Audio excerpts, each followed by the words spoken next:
I started, the whole canvas is red, so I was like, I knew I wanted there to be like a warmth to it. I'm Alicia Adamerovich. I'm a painter and a sculptor, and I work through a lot of different mediums, and I get a lot of joy from bouncing around. I feel like I've always just drawn. My dad taught me to draw when I was really young.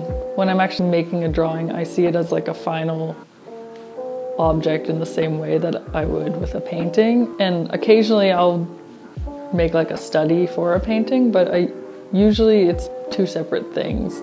Drawing to me is like directly brain to paper.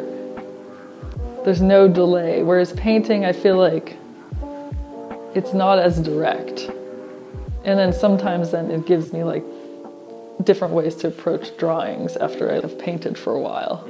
So I do think of my work as abstract. It's kind of grounded in elements of a natural world. Like there's gravity and light, and it feels like these familiar objects that you can't quite name. Part of what I'm trying to capture is like things you can't name and feelings that you can't quite place. If you see the light on the snow outside, it's like, it's not just like one color. It's like a bunch of tiny little colors that become like one gradient surface. And I feel like it just, to me, that's like how light hits things in real life more so. I actually don't think I think so much about the mark making as I think about like building a surface. And I think that's usually my drive in making all these tiny like speckled patterns almost that become light. And I really want my surfaces to have this tactile feel to them, because I feel like then it represents or like shows light better in a way.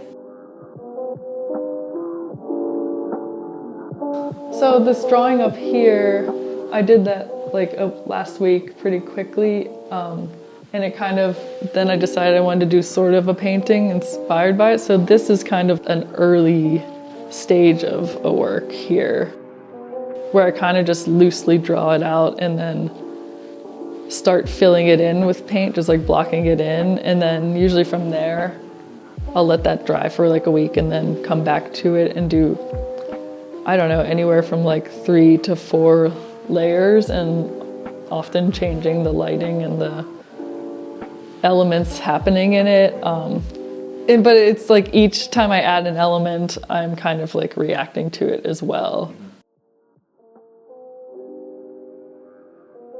I don't know, I feel like to me, even a small drawing is as important as like an entire large painting. And then I feel the same way with like sculpture. It's like even farther removed. So then by the time I'm making decisions with sculpture, it's like so different than it would be with painting or drawing. But then I'll like bring that back into like some of my drawings and paintings as well. I think we both came together thinking that we made this big move in our lives, like up to this house, and it's like a big life shift. We also got married last year. Kind of just decided that like, let's just like make our show like almost a reaction to the past year. It just being like this moment in time. At least like, this is like what it represents to us. I don't know if it is necessary for the viewer to even like know that about us. For us, it like feels like, what are we going through right now? And let's just have it be like almost like a documentation in a way, more than it is like, here's the representation of all the work we've done or something like that.